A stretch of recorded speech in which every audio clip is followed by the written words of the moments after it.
Assalamualaikum warahmatullahi wabarakatuh. Hi everyone, welcome back to my channel Investor Happy. Halo semua, video kali ini kita akan membahas ya salah satu emiten secara fundamental sehat. Emiten ini juga sangat rutin ya bagi dividen dan pergerakan harganya enak ya untuk kita ikutin ya. Oke, sebelum pembahasan seperti biasa kita disclaimer dulu bahwa di sini hanya sebatas berbagi informasi, bukan ajakan untuk beli ataupun jual di emiten yang terkait di video ini. Oke, kita akan bahas saham TOWR atau Tower ya, atau Sarana Menara Nusantara. Ini salah satu perusahaan di bidang pertoweran ya, atau BTS ya. Ini bukan BTS yang di Korea, tapi ini BTS Tower ya, untuk telekomunikasi ya. Oke, kita akan bahas Tower ini dari beberapa data biar kita punya banyak data untuk mengambil keputusan nanti ya. Oke, pertama kita akan lihat seasonality-nya. Seasonality-nya ini Tower ya, dia naiknya tuh ya per bulan, naik mulai tinggi ya, mulai tinggi peaknya tuh Juni Juli ya. Jadi kita bisa melewati di bulan itu. Nah masih lama mas kenapa dibagi. Nah karena masih lama sengaja tak bagi di awal sini biar teman-teman sudah ada informasi lebih awal ya di emiten ini. Barangkali teman-teman tertarik ya untuk mantau atau masukin berlistnya emiten ini di portofolio teman-teman ya. Nah kita bahas ya untuk Tower ya, untuk probabilitas kenaikan di bulan Juni itu 75%, terus yang paling tinggi di Juli ya. Nanti kenapa ya kok di bulan itu naik ya, nanti kita akan coba bahas alasannya ya. Nah, oke, kita lihat dulu untuk company profilnya ya, biar kita tahu nih ini perusahaan apa yang kita beli nih. Nah kita akan baca-baca, jangan sampai kita beli nggak tahu perusahaan apa ternyata ya. Oke, kita lihat ya, PT Sarana Menara Nusantara atau Tower ya.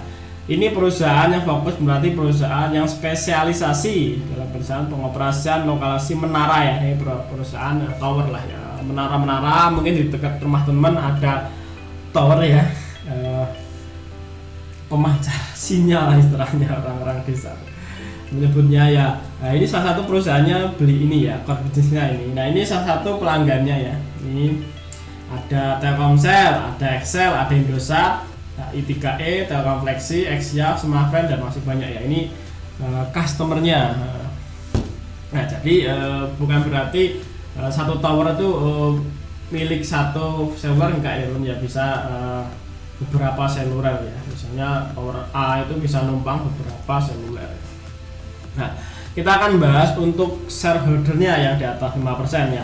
Yang pertama ini sebagai pengendali adalah Sapta Adhikari. Nah ini sekitar 54 ya. Kenapa saya selalu bahas ini? Karena untuk lihat temen ya, jangan sampai porsi masyarakat tuh sudah terlalu gede ya, sudah di atas 50 sangat bahaya, apalagi di atas 40 juga sudah warning untuk saya ya. Jadi semakin kecil tuh semakin menarik. Kenapa? Semakin dikit porsi masyarakat semakin cepat ya dia itu ditarik arah ya, atau semakin RB-nya juga cepat. Cuma kalau nanti masyarakat gede takutnya malah yang jadi pengendali kan masyarakat repot ya, kayak di emiten yang sebelah ya.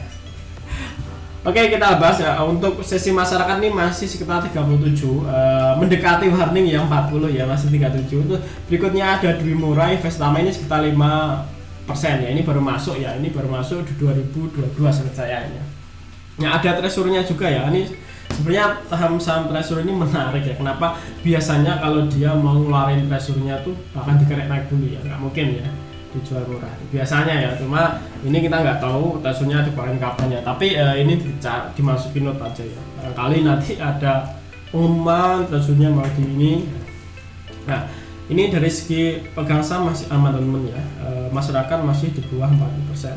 Terus kita lihat ya dari number shareholder. Nah number shareholder ini belum ini ya, sebenarnya sudah mulai berkurang ya,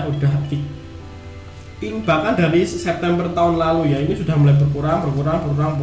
Nah di Februari malah plus ya, nambah. Nah kemungkinan di Maret ini 2003 ini harusnya berkurang. Kenapa? Karena di chartnya itu menunjukkan turun ya. Biasanya kalau penurunan harga diikuti juga penurunan pegang sahamnya. Satu alasannya mungkin sudah banyak yang take profit, dua mungkin sudah banyak yang tidak kuat kedinginan di puncak ya atau istilahnya cut loss ya. Oke, kira seperti itu. Nah, ini untuk saldonya memang belum juga, tapi saya rasa untuk di Maret ini pasti sudah berkurang ya, karena catnya bukan turun. Nah, EPO price-nya ini di sekitar 1050 ya. Ini EPO price-nya. Waktu harga EPO-nya dulu di 1050 dengan listing date-nya itu 8 Maret 2010. Jadi sudah sekitar 13 tahun ya. Ini udah listing. Nah, oke, sebenarnya dari sisi company profile kita tahu ya perusahaan ini menarik. Nah, kita lihat untuk laporan keuangan. Nah, ini sudah ada laporan keuangan kuartal ke-4 ya, jadi sudah tahunan. Nah, kita lihat ya untuk kuartal ke-4-nya. Ini kita jadi bisa enak bandingin secara ya betul ya. Nah, kalau untuk segi aset sebenarnya ini stuck ya. Stuck walaupun turun tipis ya, dari sebelumnya 65,8 triliun ya, turun ke 65,6 ya. Nah, di sini mungkin bacanya kan kelihatan ini juta ya teman ya. Nah, ini bukan juta. Nanti teman lihat di sini dulu ya. Di sini disajikan dalam bentuk jutaan. Jadi nanti ketika teman membaca laporan keuangan atau coba ya untuk ngorek laporan keuangan dinyatakannya apa sini ya, misalnya dolar yaitu dikalikan dolar, misalnya ini ribuan nanti nolnya belakang itu tambah 3, kalau juta nolnya belakang tambah 6 ya, seperti itu teman ya. Jadi mungkin yang masih baru kan masih bingung ini kok 65 juta sekecil sekali. Nah, sebenarnya ini bukan 65 juta tapi 65 triliun ya, seperti itu. Jadi secara aset ini turun ya, turun sekitar 200-an ya miliar ya. Terus untuk liabilitasnya apakah turun? Nah, kalau kita lihat liabilitasnya turun juga ya, ini signifikan banget ya turunnya. Dari sebelumnya 53,7 turun ke 51,1. Jadi ada penurunan sekitar 2 berapa lebih nih, 2,6 ya, 2,6 triliun liabilitasnya turun. Jadi kalau likuiditas turun harusnya ekuitasnya naik ya. Nah, ya bener kan, secara ekuitasnya naik dari sebelumnya 12T naik ke 14 triliun. Ya, ini ada kenaikan sekitar 2 triliun ke 4 ya. Ini kenaikan dari segi ekuitasnya ya. Jadi secara ekuitas ini tumbuh ya per tahun karena memang ada penurunan dari liabilitasnya ya. Nah, untuk sisi pendapatan. Nah, untuk sisi pendapatan ini naik ya teman ya, naik dari sebelumnya 8,6 naik ke 11 triliun ya. Nah, tapi pendapatan naik tapi beban pokok pendapatan juga naik ya teman ya. Dari sebelumnya 2,3 naik ke 2,9, jadi masih ada kenaikan sekitar 600 miliar ya kenaikan. Jadi untuk laba bruto masih sekitar 81. Ini secara year to year ini naik ya sekitar 6,2 naik ke 81, sekitar naik 2 triliun ya kenaikan laba bruto. Cuma memang beban pokoknya naik juga semua ya. Tinggal laba bersihnya ini masih sekitar 3,5 guys ya, 3,5 ini untuk laba bersihnya. Jadi secara year to year ini naik tipis ya, sekitar 100 miliaran ya kenaikannya. Nah, untuk EPS-nya juga nggak kemana-mana ya, karena naiknya juga segitu, jadi EPS-nya sama ya, masih 65 ya. Jadi secara year to year MT ini masih tetap profit ya, tetap profit walaupun kenaikannya tidak signifikan gitu ya. Jadi masih stuck lah istilahnya, stuck juga nggak rugi tapi masih profit cuma nggak signifikan. Nah, oke. Secara rugi masih tetap bukan profit ya walaupun kecil. Kalau kita bandingkan secara year to year ya.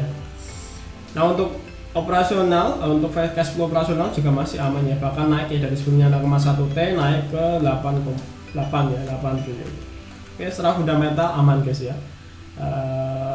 Nggak rugi, juga ada profit ya walaupun tidak signifikan ya.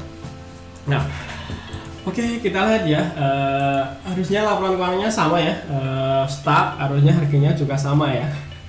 Cuma kalau kita lihat harganya ini malah sudah drop ya. Kalau kita tarik dari high-nya di bulan Juli tahun lalu, ini sudah drop sekitar 43% teman ya. Nah, 43%. Ini drop harganya ya, sudah drop 43%.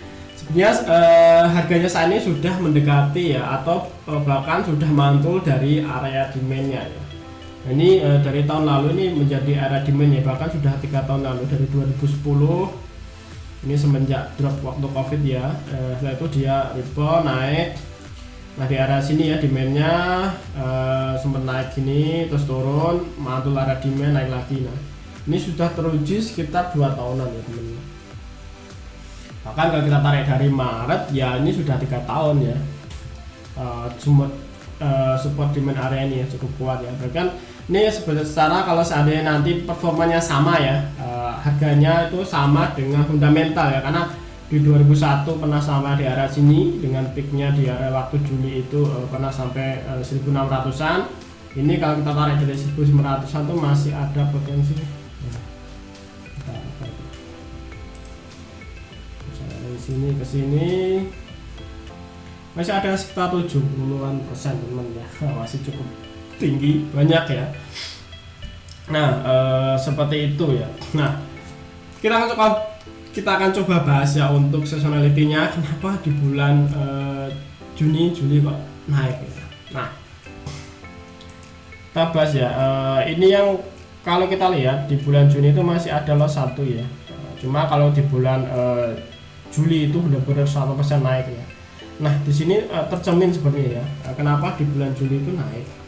Nah alasan pertama ya, emiten ini selalu bagi dividen di bulan Juni ya. Setelah bagi dividen, emiten ini ambrol, turun ya, ini turun ya, bagi dividennya di arah sini, setelah itu dia jatuh, setelah itu dia mantul ya, mantul sini itu waktu area masuk Juli. Juli artinya memang di bulan Juli itu selalu naik ya, setelah bagi dividen dia ambil. Nah di tahun berikutnya, tahun sebelumnya ya, ini sama ya, bulan Juli bagi dividen ini ya, setelah itu jatuh, nah itu naik ya. Nah, bulan Juli naik lagi. Nah artinya memang kita bisa manfaatin seperti itu ya, nanti tak kasih strateginya. Terus kita tarik ke belakang ya, ke belakang tuh bagi dividennya di bulan, nah ini Mei ya, karena tahun lalu di 2020 tuh Mei. Cuma kita lihat ya di sini ya, setelah bagi dividen dia ambil, setelah itu dia naik ya. Nah polanya hampir mirip-mirip seperti itu. Jadi bisa manfaatinnya ya seperti itu teman ya.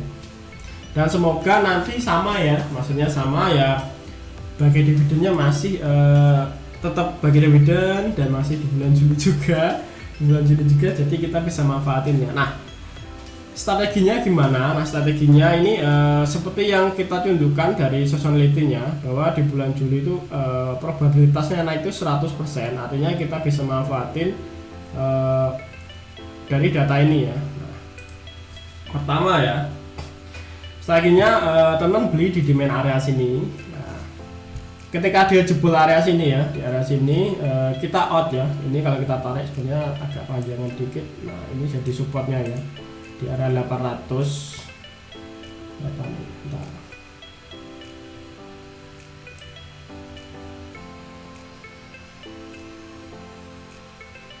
20 lah, 820 itu bisa jadikan titik support terakhir. Seandainya nanti jebol di bawah itu ya out ya, karena ada potensi loss ke sini ya, 15 ke situ. Cuma kalau kita lihat secara fundamental kan nggak ada problem ya, bahkan tuh naik cuma tipis ya, artinya stuck lah ya. Kalau kita bandingkan dengan tahun lalu kan sama aja ya lapangan keuangannya, artinya harganya di range seperti ini ya. Bisa jadi nanti setelah bagi dividen peak ke arah sini, naik sini ya. Nah strategi pertama seperti itu ya, beli area demand sini, ini SL-nya dan TP-nya pun sebenarnya masih cukup tinggi ya guys ya, masih lumayan. Sebenarnya kalau dia nanti masuk di area demand sini ya, ini masih ada potensi ya sekitar 5%. Kalau ke sini sekitar masih 38, kalau ke sini masih sekitar 70-an. Nah, sebenarnya tinggi. Kalau kita beli di sini ya, beli di sini dan ternyata dia jebol, yaitu sekitar 10%. Jadi kalau kita bandingkan terus rewardnya itu masih gedean rewardnya ya teman, masih 1 banding 2 kalau terdekat sini, kalau sini 3, kalau sini hampir 1 banding 7 ya.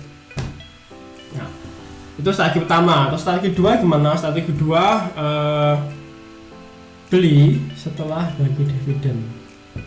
Nah, setelah bagi dividen dia rata-rata ambiar teman, kita lihat ya ambiarnya berapa. Ini bagi dividen kan di sini ya, ex date nya ya, terus 10% ambiar. Kita lihat di area sini berapa.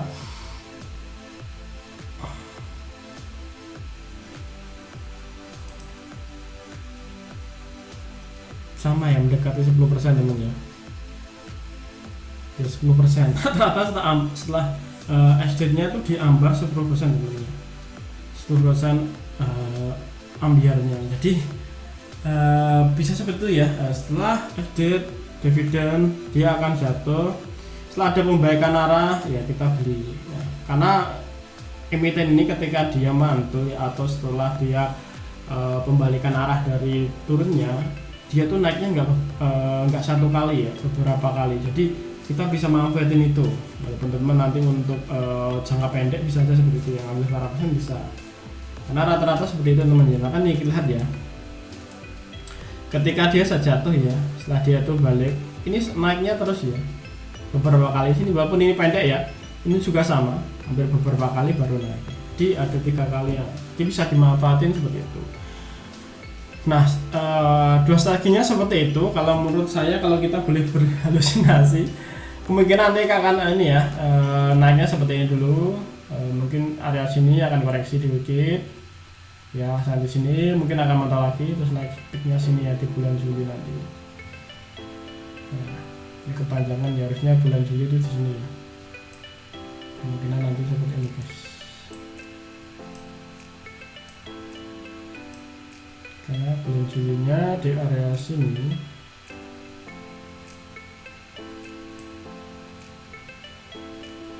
Nah, kemungkinan seperti ini ya.